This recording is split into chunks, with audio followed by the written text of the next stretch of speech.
अस्सलामुअलैकुम बच्चों, कैसे हैं आप। उम्मीद करती हूँ खैरियत से होंगे। आज हम पढ़ेंगे चाहरुम जमात के लिए रियाजी और हमारे सबक का उन्वान है वक्त की पैमाइश। घड़ी देखना ए आधा, कितने बजे हैं। घंटा सुई 1 और 2 के दरमियान और मिनट की सुई 6 पर है, इसलिए 1:30 हुए हैं। मिनट सुई है यानी 30 मिनट हुए हैं। अब यहाँ पर देखिए बेटा, सवाल नंबर 2 पूछा गया है। झैल की घड़ियों में नज़र आने वाला वक्त घंटे मिनट में लिखिए। यहाँ पर कुछ घड़ियाँ बनी हुई हैं बेटा, देखेंगे। पहली घड़ी में 1:45 हुए हैं। दूसरी घड़ी में आप लिखोगे 2:35। तीसरी घड़ी में आप लिखोगे 10:15 और चौथी घड़ी में लिखोगे 3:40। इसी तरह नीचे भी घड़ियाँ दी हुई है, इसको आप देखकर वक्त का अंदाज़ा लगाओगे। अब यहाँ पर दिया हुआ है, नीचे दिया हुआ वक्त पढ़िए और दिखाइए कि सुइयाँ किस मुकाम पर होंगी। अब देखिए यहाँ पर बेटा 5:10 हुए हैं, तो आप घंटा सुई 5 पर रखोगे और मिनट सुई 2 पर रखोगे। यह आपका हो जाएगा 5:10। अब यहाँ पर दूसरी घड़ी में दिया हुआ है 12:15, तो घंटा सुई आप 12 पर रखोगे और मिनट सुई 3 पर रखोगे, तो ये हो जाएगा 12:15। अब ये 2 है, ये 2 सवाल है, यह आप करोगे।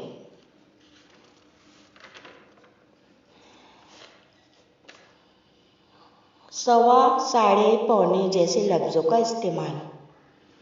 अब देखिए बेटा, 1 घंटा 60 मिनट का होता है, आधा घंटा 30 मिनट का होता है, पाव घंटा 15 मिनट का होता है और पौन घंटा 45 मिनट का होता है। घड़ी में 12 के बाद 1 से वक्त नापने की दोबारा इब्तिदा होती है। घंटा सुई 1 और 2 के दरमियान है और मिनट सुई 3 पर है, इसीलिए 1:15 हुए हैं। 1 घंटा और पाव घंटा हुआ यानी 1:15 बजे हैं, इसी को 1:15 बजे कहते हैं, है ना बेटा। इसी तरह 3:15, 4:15, 12:15 बजे भी कहते हैं। घंटा सुई 2 और 3 के दरमियान है और मिनट सुई 3 पर है, इसीलिए 2:15 हुए हैं। 2 घंटे और पाव घंटा हुआ, इसे 2:15 बजे कहते हैं। अब नीचे दिया हुआ बेटा 2:30 हुए यानी 2 घंटा और आधा घंटा हुआ, इसी को कहते हैं 2:30 बजे है। 1:30 हुए, इसको 1:30 बजे कहते हैं। घड़ी में 3:30 हुए, 3 पूरे घंटे और आधा घंटा हुआ, इसे कहते हैं 3:30 बजे। इसी तरह 4:30, 5:30 या 12:30 बजे कहते हैं। अब यहाँ पर दिया हुआ 1:45 हुए, 2 में पाव घंटा कम है यानी 2:45 बजे है। इसी तरह 3:45, 4:45, 12:30 बजे कहते हैं। अब यहाँ पर 12:45 हुए यानी 1:45 बजे है, इसी को कहते हैं पौन बजे है। अब बेटा यहाँ पर खाली चौकोन को पूर्ण कीजिए। 3:15 बजे यानी 3:15 हुए हैं। 5:15 बजे यानी 5:15 हुए। 9:45 बजे यानी 9:45 हुए। 4:15 हुए यानी 4:15 बजे।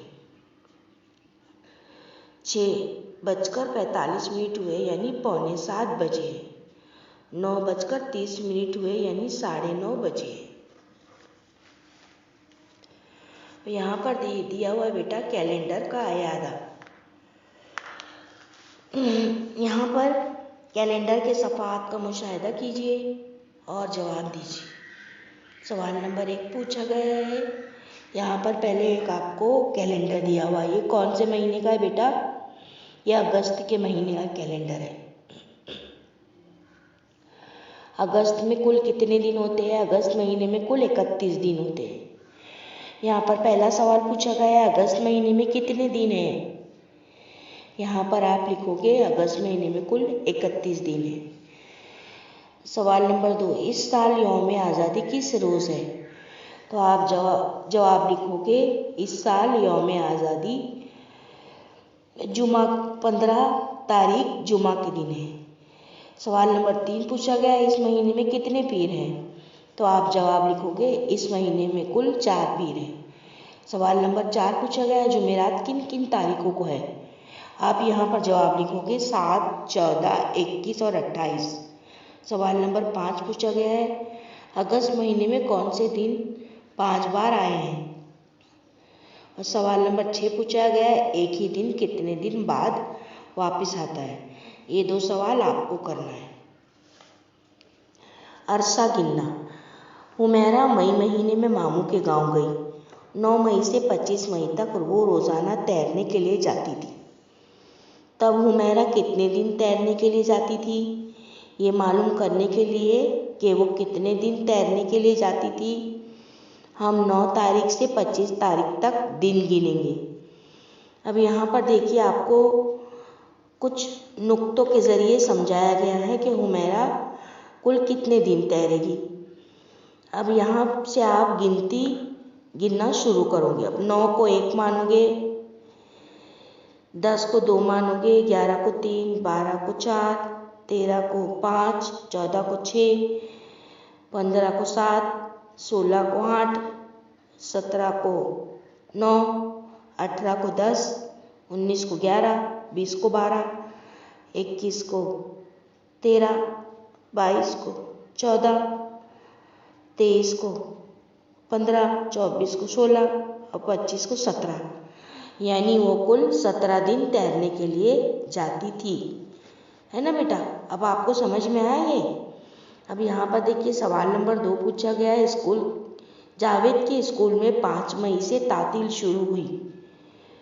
तातील यानी छुट्टियाँ, और 12 जून को इसकी स्कूल शुरू हुई।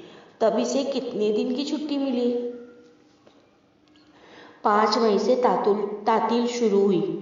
मई महीने में कुल 31 दिन होते हैं।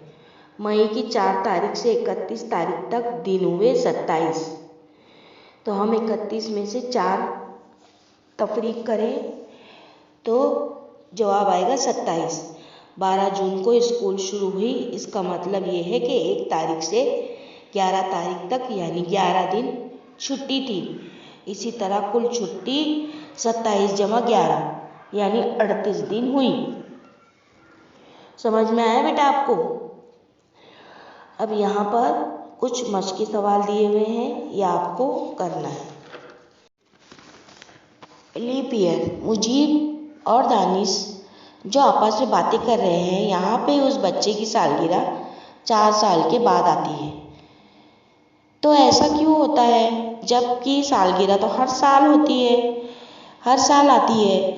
वो इसीलिए क्योंकि किसी बच्चे की पैदाइश 29 फरवरी को होती है, तो उसकी सालगिरह हर 4 साल में एक बार आती है, हर साल नहीं आती। क्योंकि जब कभी लीप का साल होता है, लीप का साल यानी कि हर 4 साल के बाद एक दिन जब ज़्यादा आता है फरवरी महीने में। वैसे तो फरवरी महीने में सिर्फ 28 दिन होते हैं, लेकिन हर 4 साल के बाद फरवरी के महीने 29 दिन एक दिन ज़्यादा का आता है, तो उसे लीप का साल कहते हैं। जो साल 4 से पूरा तकसीम हो जाता है उसके फरवरी महीने में 29 दिन होते हैं, इस साल को लीप का साल कहते हैं।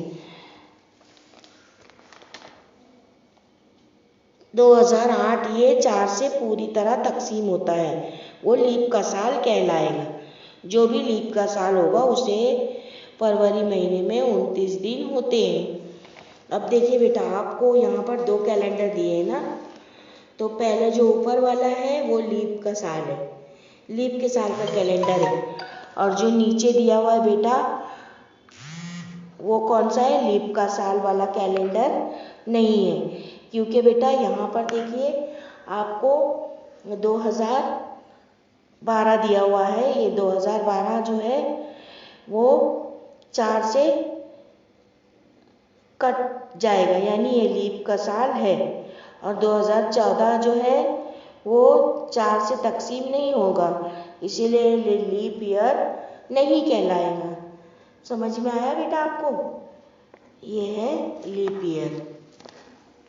अच्छा बच्चों, मैं उम्मीद करती हूँ आपको ये सबक अच्छी तरह समझ में आ गया होगा। अब हम फिर मिलेंगे अपने एक नए वीडियो के साथ। अल्लाह हाफिज। Please subscribe the channel and press the bell icon.